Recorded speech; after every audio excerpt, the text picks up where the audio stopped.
heat race with the two drivers that put on the show in the feature. Yep. I'm gonna say this, and you guys are gonna look at me like you've lost your mind. But I'm not gonna lie to you. That pass in the heat race, the slide job, definition of slide job, textbook, could not be performed any better by anybody. I don't care how long they've been racing. That is what a slide job is. Do you guys agree? He kept his cool, did everything right that night. Everything was on. Nobody. Some people don't know who we're talking about. We're talking. We're going to give it up here in a second. But let me ask you a question, and I want your honest opinion on this. Yeah. Okay, that's what we do on the show. We're honest. We're not here to hurt feelings. We're not here to talk trash. We're going to be 100% honest. On that pass, given who completed that pass, number one, that was the jaw dropper. Okay? Now let me ask you a question. Had that been anybody else that he was passing, would it have turned out the same? No. Absolutely not. Because that man's got ice cold blood in his veins. Absolutely not. That would have been I don't care who else was he was racing for. That was for the win out of turn 4 in the heat race. That was, yeah, okay? Not even the main. Right. Now, the person that got passed, I think he is the only guy in a street stock that would have got to the finish line the way they did with both cars intact. I think anybody, and that's not saying, I'm not talking bad about anybody in the street stock class. I'm talking about the level of competition, how these guys duke it out. I do think that had been anybody else. There was a lot of room given. There was, but there wasn't. Yeah. That is a smart racer. When that kid pulled that pass off, I thought, oh my God. This is going to be tonight's feature is going to be, hang on. We're talking about, and we're going to come back way back in the story. I apologize. I just thought it was something we'd need into it. It's a perfect tie-in. We're talking, the two drivers we're talking about right now, Dakota Goddard and Kevin Roberts. Dakota Goddard pulled off that slide job. Dom, again, you and I just kind of like looked at each other. Did you see? You have to remember, I've known Dakota since he just got into racing 3 years ago. Driving a Camaro, never been in a race car. Right. 3 years ago. Right. And we've seen this kid progress at a rapid rate. Dakota, don't hate me. I know you're listening. Who does Dakota remind you of? Just think about racing in general. Anything you've ever seen in racing. And again, I don't mean this in a bad way. I don't know. Cole Trickle. Absolutely. Oh, there you go. Absolutely yeah. Reading my mind right there. When you say that, he hasn't seen the movie to know. Okay. Listen, never will either, but the rest of us know. Does his story in motorsports does that not remind you of? He was more of an athletic type kid in school, right? And I don't know what his interests were in school, but it didn't seem like it was racing. And he got into racing, and here we are. He got into racing, and again, knowing absolutely nothing about racing. Right. Nothing. Had no racing history in his background whatsoever, other than his grandfather, Sean French. Mm-hmm. A little bit of racing background. He's been around the game a little bit. Sure. I met him when he walked into AMCO looking to get a rear end set up. He had no idea what to do. And that's where it all started for him. This kid has progressed, and Sam was talking about him on the way over, and Sam had a question for him. You want to ask him now? Yeah. Hey, Dakota. You feel like a top 5 driver now? You going to go ahead and put your classification up there? There's a backstory to that. I seen it on a Facebook post. Yeah. Well, there was a couple of weeks ago that went by that Dakota felt that he got roughed up a little bit. And so he went to talk to that driver. That driver turned around and looked at him and asked him if he was a top 5 driver. That happened. Oh, wow. That happened. So I guess, Dakota, do you feel like a top 5 driver now? Can you answer that question honestly now? I love it. And I know he's listening. He's already chimed in. He's already hit us up on the Swears Trucking chat line. What does he want? I don't know. He's you never know. You never know. Okay. He's probably I'm assuming he's working on the race car. Getting ready. That kid was ready Sunday. He got the car to his house, put it up on blocks, pressure wash it, nut and bolt. Sunday, he was ready to go for this weekend. This kid, I think he's got a fever for it now. Oh, yeah. He's got checker flag fever. Yeah, he's got a little checkered flag fever. No doubt. Dakota says, wow. It only gets worse from here. Oh, Dakota. kid, welcome to the club. Welcome to the club. That was absolutely, I mean, we're going to talk more about it later on. What the heat race in the main event. We knew when we saw that what was coming. That was monumental. It was. It really was. Oh, my God. I was so happy for him because I know he's worked so hard and it really put his mind to it. I was so happy for him. And I was happy, Mac, everybody that's always contributed, Phil, everybody that's put so much time and effort, Sean, they got to see some reward for it. Mm-hmm. You know, he kept his cool. Typically, in learning, he would overdrive a little bit, whatever the case may be. He totally kept his cool and did it. He did. And when you're passing Kevin Roberts That's like my that, point. that's, I mean, I don't know that of all guys in that division, Yeah. you know, I mean, the only other person I think that would have made you more nervous in a situation like that would have been Kyle Yak. Sure. You know, I mean, we're talking we're talking about that stature yes, of person. Yeah, yes. Quality of driver. Exactly. I'd throw Justin Evans in there. Yeah, absolutely. There's absolutely. many in there. It was just an example. But talking about on the track at that point, I mean, there was just, you know, there was a couple guys that, I mean, that would have, yes, had that been Justin Evans, it would have put our jaws on the floor as well. Mm-hmm. Justin, okay, he wouldn't have done him dirty. He wouldn't have done him dirty. No. I'll put Justin in that category. But well, maybe we should go back to where we were. 'Kay. And we can discuss this more. do you want to go back to 2 weeks ago? Whatever you like. I just don't want to get too far off track. No. This is street stocks have been the highlight of Willamette Speedway to this point this year. Well, except for that good drift accident that happened in the Hornets. That was pretty awesome. Yeah.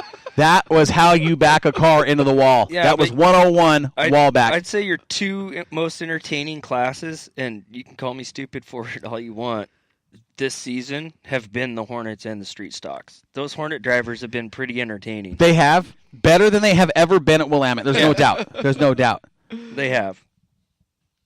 They're consistently there, though. You could say late models all you want. I'm not. I'm not. I'm just saying. I'm not going to say late models. Okay, you're going to say sport mods. Oh, if this was a video show. You're going to say sport mods. That's fine. You know what? I was going to say sport mods or mods. Yeah, but you say I talk about sport mods too much, so I was trying to. Sport mods have been phenomenal this year. It got me excited. When they're there, it's fantastic. Those two divisions. I mean,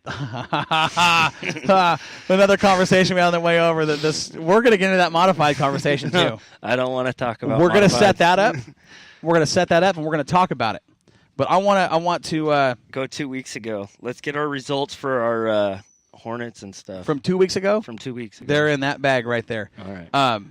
We have seen what, as a race fan, sitting in the stands, paying your money to get in, what you want to see. Oh, this has been probably the best year, is my opinion, for me watching the past. You know, I've only lived here 3 years, been for 3 years of racing. To me, this has been the best year for just competition, excitement, Van's money, you know, the value for the money. Yes. I mean, it has been phenomenal. I cannot believe the finishes we're getting. Everything, action, and I know we don't like talk. You know, it's not the Hornet thing, but let me tell you something. Every class is getting entertaining again. Well, and you're right when you say every class. And the Hornets, we've seen more Hornets this year than we have in the last 3 years, probably combined. And there's more coming. It's just, but now you're getting some different drivers, new drivers, some old drivers. You know, it's fun.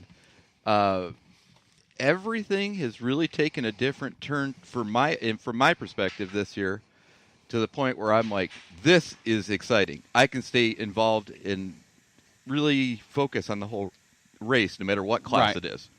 Right, no doubt. I thought somebody was going to get hurt in the Moxie Tower 2 weeks ago, and this last week. I just thought, man. And of course, I'm the one next to you. Yeah. Poor Carrie. You know, I really do owe her an apology, because that poor girl puts up with so much stuff on top of my complete insanity. Well, let's give her a little props, because probably people don't know the amount of stress that she has every time she has to know that all the cars are out there quickly. She has to know what just happened. That transponder's not working. That lineup is correct. So she can report to Jeremy. She actually has a very unappreciated position. Very much. And she really what's the word I'm looking for? She deserves a lot of respect. She does. She does. She has a hard job. There's 2 jobs at any racetrack that you couldn't give to me. You couldn't pay me enough to do them. I know both of them. Number 1 is flagman. Yep. Number 2 is scorer. Yeah. Her and Jeremy, they have probably the most difficult jobs because they're either loved, especially Jeremy, either loved or hated. Absolutely. And he has to keep an eye on that track. We've seen things and said, what? He can't see the track at all times. That's why there should be 2 guys in the tower. Well, I mean, in the flag stand. Understood, but that's my personal opinion. He does the best he can to make good judgment calls, right. And they're not always going to work. It is what it is. And like you said, as a flagman, half the people are going to love you, half of them are going to hate you. There's no in between. Sure. You're the good guy or the bad guy. It's just a matter of your perspective. I mean, we almost had a little, just a little vocal thing when Talon went out there. His transponder didn't work. Well, they couldn't qualify him because he was faster than the whole field. Well, what are you going to do? What would I have done? I would have counted his qualifying lap. That's what I would have thought. But it was so much faster than everybody else's. They said, "Oh, it is what it is." But he really does a good job in making the best judgment call he can. He does. My only advice, and this is just my personal opinion, when it comes to the rules, you put them in black and white. And we had been talking about that. You put those in black and white, and you hand them out at the drivers' meeting. What is a California restart? There's drivers, when you go to a pit meeting, a lot of the new drivers don't want to be the new driver, and they don't want to ask those questions to get laughed at, so they let it roll over their head. These need to be written down so everybody understands. What's California restart? How does that work? Listen to your transponder. Is this working? They need this information because I've been that guy. I'm like, I'm not going to, you just don't want to be the uncool guy. Right. And it's the truth. I'm not making this up. It's just the absolute truth. It is. You're right. You're absolutely right. But I think if you take those rules, okay, and this is for not just the racer's benefit, this is for the flagman's benefit. Sure. Here's our rules. This is how we do it, okay? We're all on the same page. It's all in black and white. Nothing can be questioned. How about this? Like example, your transponder doesn't work. You have a certain amount of time to get back up there, get another transponder, come back. And here's why. This is why. Let me qualify why I said when we're going back 2 weeks ago to the certain individual you're talking about that didn't get a qualifying lap because he was faster than everybody else and he was the last car out. Got 1 lap. Right. 1 lap. The transponder didn't work. It's not his transponder. No, it's the track's transponder. Right. He got that from the racetrack. I would hold the racetrack accountable in that situation, put a new one on the car, give the guy a shot to qualify. That's what happened. He was fast time. He had to start in the back. Okay. It doesn't matter what class. This is just a generalized thing. Absolutely. Absolutely. It doesn't matter. Top to bottom, it should be the same for everybody. Okay. You put those rules on a piece of paper, it is going to eliminate so much grief for everybody. Yes. Especially the flagman. Yeah. Because, hey, look, here's what I said. You here's know what the the rules are. This is what they are. Now, if he makes a call that's wrong, he can say, sorry, I screwed up. I apologize. It's that easy. If a driver screws up, it's that easy. There's the rules. You knew that. We handed them to you. It is what it is. Yep. Right? You eliminate all that other drama. You just eliminate it. I know that sounds easy. Well, you could literally print them out and hand them to the drivers. And have them sign it. Well, you could, when they're signing in the pits, you can hand them the black and white. Here are the rules. That way, Any if you questions? want to do it in private, so you just say, okay, now I get it. Mm-hmm. Hey, I've raced circle track. I've done everything. There's different rules here than there are different places. I never asked. Well, I wasn't about to go in front of my friends and ask. Well, yeah. Or people you don't know. Right. I don't want to be that guy. I didn't. Well, nobody does. Right. So that was my point I wanted to bring up about the whole thing. And I mean, there was Jasmine out there a couple weeks ago. She, totally new to the sport. You need to have something that people can understand. Mm-hmm. That's it just makes everything so much easier for everybody. Most of the people listening on this, they've been seasoned racers. They understand it, but we've got a lot of new people. And again, not putting anybody down, not saying anybody's wrong, just saying this is an opinion of what would make things smoother. Smooth. Eliminate the... why are you over there? Right. Yeah. You're right. He yells on the transponder to me. He yells at me. He doesn't like